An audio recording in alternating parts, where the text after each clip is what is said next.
Slip disc का permanent treatment है period. मतलब स्लिप डिस्क का ट्रीटमेंट हमेशा संभव है, अच्छी तरह से संभव है और पूरी तरह से संभव है। ऐसा बिल्कुल भी नहीं है कि अगर आपको स्लिप डिस्क हो गया है तो अब ये ज़िंदगी भर की प्रॉब्लम है, आपको इसी के साथ रहना पड़ेगा या आप ठीक नहीं हो सकते। तो ये बात मन से निकाल दीजिए और खुश हो जाइए क्योंकि आप हमेशा के लिए ठीक हो सकते हैं। Hello and welcome, my name is doctor Deveshish Sharma. मैं एक प्रैक्टिसिंग स्पाइन सर्जन हूँ और आज हम लोग एक बहुत इंपॉर्टेंट सवाल की बात करना चाहते हैं।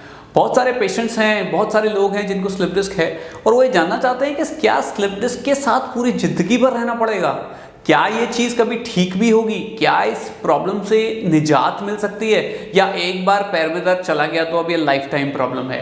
तो बहुत कॉमन सवाल ये है और बहुत लोग इसको जानना चाहते हैं कि क्या स्लिप डिस्क का कोई ट्रीटमेंट है, can the slip disc be fully cured and how.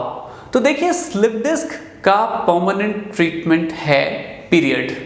मतलब स्लिप डिस्क का ट्रीटमेंट हमेशा संभव है, अच्छी तरह से संभव है और पूरी तरह से संभव है।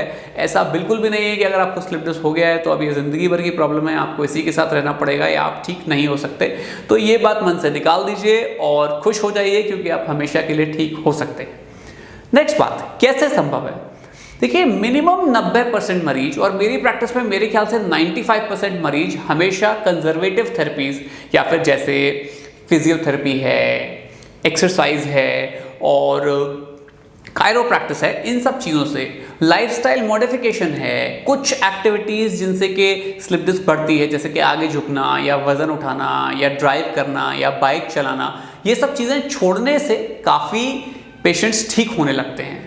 अगर ये सब चीज़ें काम नहीं कर रही हैं तो फिर हम पेशेंट्स को दवाइयाँ देते हैं जिनको कि एंटी इन्फ्लेमेटरी ड्रग्स कहा जाता है, इंग्लिश में NSAIDs कहते हैं। ये सारी ड्रग्स नर्व्स के अराउंड इन्फ्लेमेशन कम करने का काम करती हैं और इससे बहुत अच्छा रिजल्ट मिल सकता है। हालांकि फिर भी यदि आपको फ़ायदा नहीं हो रहा है तो फिर आप से एक्सपेक्टेड है कि आप अपने स्पाइन सर्जन से मिलेंगे और एक अच्छा सा डिटेल्ड एग्जामिनेशन के बाद हम लोग अपने पेशेंट्स को देखते हैं कि क्या अगर वो ठीक नहीं हो पा रहे हैं कंजर्वेटिव थेरेपीज से, दवाइयों से, तो उनको एक CT स्कैन और MRI स्कैन की ज़रूरत है कि नहीं। अगर हमें लगता है कि उनको MRI स्कैन की ज़रूरत है तो हम लोग MRI स्कैन कराते हैं और MRI स्कैन कराने के बाद हम लोग इस जानकारी पे पहुंचते हैं कि क्या ये डिस्क हर्निएशन ज़्यादा है। कभी कभी ऐसे पेशेंट्स को हम लोग एपिड्यूरल इंजेक्शंस लगाते हैं, कभी कभी ऐसे पेशेंट्स को हम selective nerve root block injections लगाते हैं, कभी कभी इंट्राडिस्कल इंजेक्शंस लगाते हैं और कभी कभी डिस्टल चैनल सोडियम ब्लॉक्स लगाते हैं। ये अलग अलग तरह के इंजेक्शंस मैंने मेंशन किए हैं। ये सारे डिफरेंट तरीके के इंजेक्शंस हैं जिससे कि हम डिस्क रिलेटेड पेन को या स्लिप डिस्क रिलेटेड पेन को, जो कि पैर में जाता है या कमर में होता है, उसको पेशेंट को उस पेन से निजात दिला सकते हैं।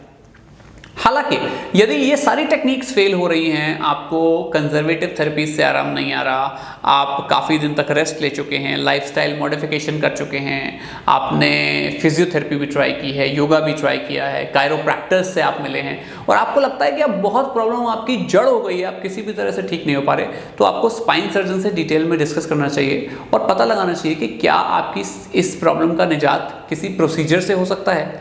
आजकल हमारे पास बहुत अच्छे अच्छे प्रोसीजर्स आ गए हैं और उसमें से सबसे फेवरेट प्रोसीजर मेरा है एंडोस्कोपिक सर्जरी, जिसमें कि हम बिना कोई मेजर चीरा लगाए, बिना कोई मेजर पेन करे, बिना कोई ब्लड लॉस करे, बिना कोई स्टिच दिए पेशेंट की डिस्क की समस्या को हमेशा के लिए ख़त्म कर सकते हैं और बहुत अच्छा रिजल्ट पेशेंट को दे सकते हैं। बहुत सारे मेरे पेशेंट्स हैं जिनके रिव्यू आप इस चैनल पर देख सकते हैं, जिनकी हमने सर्जरी की है और उससे बहुत अच्छा रिजल्ट पेशेंट्स का आया है। तो एंडोस्कोपी कर सकते हैं। अगर किसी केस में एंडोस्कोपी संभव नहीं है या आपके स्पाइन सर्जन एंडोस्कोपी नहीं करना चाहते तो आप माइक्रो सर्जरी या ओपन सर्जरी भी करा सकते हैं। डिपेंडिंग है कि वहाँ पर माइक्रोस्कोप अवेलेबल होना चाहिए, ओपन सर्जरी के हिसाब से सिस्टम होना चाहिए, तो डिपेंड करता है क्या सर्जन क्या प्रेफर करता है। बट सर्जरी से इसका बहुत बढ़िया रिजल्ट पॉसिबल है और एंडोस्कोपी में तो बहुत ज़्यादा छोटे चीरे से बहुत अच्छा रिजल्ट आता है और कोई भी पोस्ट ऑपरेटिव पेन नहीं रहता और 90% एंडोस्कोपीज में बेहोश करने की जरूरत नहीं पड़ती और 10% एंडोस्कोपीज ऐसी होती है जिसमें बेहोश करना होता है। अदरवाइज सारी एंडोस्कोपीज लोकल एनेस्थीसिया में बिना बेहोशी के की जा सकती हैं और पेशेंट को सेम डे या नेक्स्ट डे मॉर्निंग डिस्चार्ज किया जा सकता है बिना किसी पेन के और परमानेंट आराम के साथ। तो मेरा मानना यह है कि अगर आपको स्लिप डिस्क है तो इसका क्योर पॉसिबल है और हमेशा हमेशा के लिए पॉसिबल है। ऐसा नहीं है आपको इसके साथ रहना है, आपको डरने की ज़रूरत नहीं है। आपको अपने स्पाइन सर्जन से इस बारे में राय लेनी चाहिए और वो आपको सही मार्ग की तरफ अग्रसर करेंगे या सही रास्ता आपको बताएंगे। यदि आपके आसपास कोई स्पाइन सर्जन नहीं है या आपको लगता है आप हमसे ही जानकारी लेना चाहते हैं तो नीचे दिए गए नंबरों पर संपर्क कर सकते हैं। हो सकता है हमें थोड़ा टाइम लगे आपको रिप्लाई करने में, क्योंकि हमें बहुत सारी क्वेरीज आती हैं, लेकिन हम कोशिश करेंगे आपको जल्दी से जल्दी रिप्लाई करने की, आपकी प्रॉब्लम के बारे में आपको सही जानकारी देने की। अगर आपको लगता है कि मेरा चैनल किसी काम आ रहा है आपके, तो फिर आपको इस चैनल को सब्सक्राइब कर सकते हैं, मेरे वीडियोज़ को लाइक कर सकते हैं। अगर किसी को इस तरह की प्रॉब्लम है तो उससे मेरे वीडियोज़ को शेयर कर सकते हैं। Thank you very much. Have a great day ahead. Thank you.